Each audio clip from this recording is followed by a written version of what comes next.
सजनी रे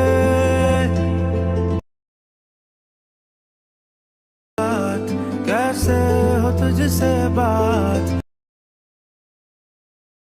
सतावे रे ओ सजनी रे बात कैसे हो तुझसे बात सतावे रे। स्वागत आहे मित्रांनो पुन्हा एकदा तुमच्या भावाच्या YouTube चॅनलवरती, ज्या चॅनलचं नाव आहे RS क्रिएशन। तर आजचा व्हिडिओ एकदम खास आणि जबरदस्त झालेला आहे मित्रांनो, जरा स्किप न करता शेवटपर्यंत पहा। व्हिडिओमध्ये वापरले जे बीटमार्क आणि शिकेबी प्रीसेट याची जी लिंक आहे ती मला आपल्या वेबसाईटवर मिळून जाईल। त्यातून तुम्ही इझिली इम्पोर्ट करू शकता अलाइट मोशनमध्ये। तेच आपण व्हिडिओमध्ये वापरले जे मटेरियल आहे याची लिंक तुम्हाला आपल्या वेबसाईटवर मिळून जाईल। तेथून तुम्ही इझिली डाउनलोड करू शकता आणि यूज करू शकता स्टेटसमध्ये। तर चॅनलवर नवीन असेल तर चॅनलला सबस्क्राईब करा आणि बेल आयकॉन ऑलवर सेट करा। तर तुमचा जराही न वेळ घालवता व्हिडिओला सुरुवात करूया। जय श्रीराम जय शिवराय मित्रांनो। तर सगळ्यात पहिल्यांदा आपल्याला अलाइट मोशन ओपन करून घेतल्यानंतर सिंपली आपला प्रोजेक्टमध्ये यायचं आहे आणि प्रोजेक्टमध्ये आल्यानंतर आजच्या व्हिडिओमध्ये जे बीटमार्क प्रीसेट दिलेलं आहे आणि आपलं शेकेबी प्रीसेट दिलेलं ते आपण आपल्या वेबसाईटवरून इम्पोर्ट करून घ्यायचे अलाइट मोशनमध्ये। तर अलाइट मोशनमध्ये आल्यानंतर बीटमार्क प्रीसेट ओपन करून घ्यायचे आहे आणि तुमच्यासमोर अशा प्रकारे इंटरफेस दिसून येणार आहे। तर व्हिडिओमध्ये वापरले जे लिरिक्स आहेत ते तुम्हाला प्रोव्हाइड केलेलं आहे। इथं फक्त इमेज तुमचे कसे ॲड करायचे ते आपण स्टेप बाय स्टेप शिकणार आहोत। तर सगळ्यात पहिल्यांदा स्टार्टिंग येऊन खालील प्लसचे नाव क्लिक करून मीडियामध्ये जायचं आहे। तर मीडियामध्ये गेल्यानंतर बघू शकताय अशा प्रकारे सिंपली मटेरियल राहणार आहे। तर आपला जो आजचा ट्रेंडिंग व्हिडिओ आहे तो ओ साजनी, आपला जो आता ट्रेंडिंग सॉन्ग आहे त्या सॉन्गवर आपण करणार आहोत। तर सॉन्ग आपण त्या सॉन्गवर करणार आहोत। तर सिंपली त्यामध्ये आपण या प्रकारे इमेज इथं आपण यूज केलेले आहेत। या सिरीजचेच आपण जे सॉन्ग यूज करतो त्या सिरीजचे आपण इमेज यूज केले डेमोसाठी। इथं तुम्ही तुमचे कपल फोटो ॲड करून अशा प्रकारे क्रिएट करू शकता हा स्टेटस। तर सिंपली हा व्हिडिओ क्रिएट करण्यासाठी हा इमेज पहिला ॲड केल्यानंतर काय करायचं की इथून पुढं 4 सेकंदाचे बीट मार्क करून परत एकदा आपल्याला प्लस चिन्ह जायचं, मीडियामध्ये जायचं आहे। परत एकदा एक इमेज ॲड करून त्याची लेंथ वाढवायची आहे। परत एकदा एक इमेज ॲड करून घ्यायचा आहे, तो आपल्याला 10 सेकंदापर्यंत वाढवायचे। त्यानंतर शेवट आपल्याला एक इमेज ॲड करून लास्ट बघू शकता एक लेंथ राहिलेली आहे ती आपल्याला 12.15 पर्यंत। तर तिथं काय करायचं आहे की प्लस चिन्ह जायचं, मीडियामध्ये जायचं आहे। हे आपण स्टार्टिंगपासून केलेले तिन्ही व्हिडिओ म्हणजे तिन्ही इमेज आहेत ते या एकाच बीटमार्कला ॲड करून घ्यायचे आहेत। बघू शकता अशा प्रकारे तुम्ही इथं बघू शकताय की अशा प्रकारे आपण तिन्ही इमेज आहेत ते एकाच व्हिडिओला ॲड केलेले म्हणजे एकाच लेअरला ॲड केलेले आहेत। तर सिंपली सगळ्यात वरचा भाग आहे तो इथं आपल्याला अशा प्रकारे वरती स्क्रोल करत 3 लेअर इमेज अशा प्रकारे इथं सिंपली क्लिअर करायचे आहे म्हणजे क्रिएट करायचे। बघू शकताय अशा प्रकारे इथं आपल्याला त्याच प्रकारच्या 2 इमेज झालेले आहेत। तर सेकंड नंबरची इमेज ॲड करून बघू शकता इथं तुम्ही अशा प्रकारे 3 लेअर करून घ्यायचे।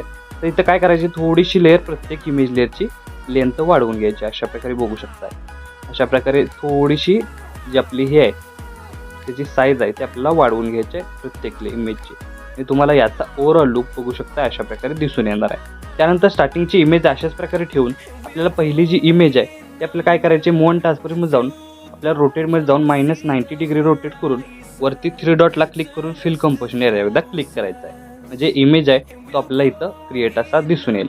त्यानंतर इथं काय करायचं आहे परत एकदा मोन टास्कमध्ये जाऊन इथं आपल्याला काय करायचं +90 डिग्री इथं रोटेट करून घ्यायचं आहे म्हणजे थोडंसं वेगळं म्हणजे अशा प्रकारे इथं आपल्याला रोटेट करून घ्यायचं आहे। त्यानंतर इथं बघू शकता -90 डिग्री रोटेट करून इथं आपल्याला वरती 3 डॉटला जाऊन फिल कंपोजिशन एरिया एकदा क्लिक करायचं आहे। आता अशा प्रकारे बघू शकता आपल्या सर्व इमेज सेट झालेले आहेत। आता या सेट झालेल्या प्रत्येक इमेज लॉंग प्रेस करून आपल्याला काय करायचं बॅकग्राऊंडला घेऊन यायचे। बघू शकता अशा प्रकारे आता ह्या बॅकग्राऊंडला घेऊन आल्यानंतर याचा ओव्हरऑल लुक तुम्हाला कडे कसा दिसून येणार आहे। फक्त आपण इमेज कशा प्रकारे ॲड केले पाहिजेत किंवा त्याला कशा प्रकारे इफेक्ट ॲड केला पाहिजे या प्रकारे तुम्हाला मी इथं सांगितलेलं आहे। सिंपली इथं काय करायचं की इमेज आहेत त्या बॅकग्राऊंडला घेऊन यायच्यात म्हणजे जे आपल्या लेअरिक्स आहेत ते तुम्हाला फ्रंटला दिसून येतील।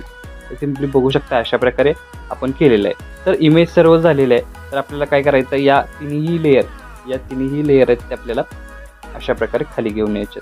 बघू शकता अशा प्रकारे आणि खाली घेऊन आल्यानंतर बघू शकता तुम्हाला लेअरिक्स इथंही दिलेलं आहे। तर सिंपली आता लेअरिक्स तुम्हाला इथं दिसून येतील आपल्या PNG ॲड झालेले आहेत, इमेज आपलं सेट झालेलं आहेत। आता नेक्स्ट स्टेप काय करायचे अशा प्रकारे बघू शकताय। तर नेक्स्ट स्टेप काय करायचे की आपल्याला काय करायचं इथं प्रत्येक इमेज लेअरला इफेक्ट द्यायचा। इफेक्ट देण्यासाठी सिंपली इथं काय करायचं बॅक निघून आल्यानंतर मेन प्रोजेक्टला शेक इफेक्ट प्रेसेट दिसून येईल.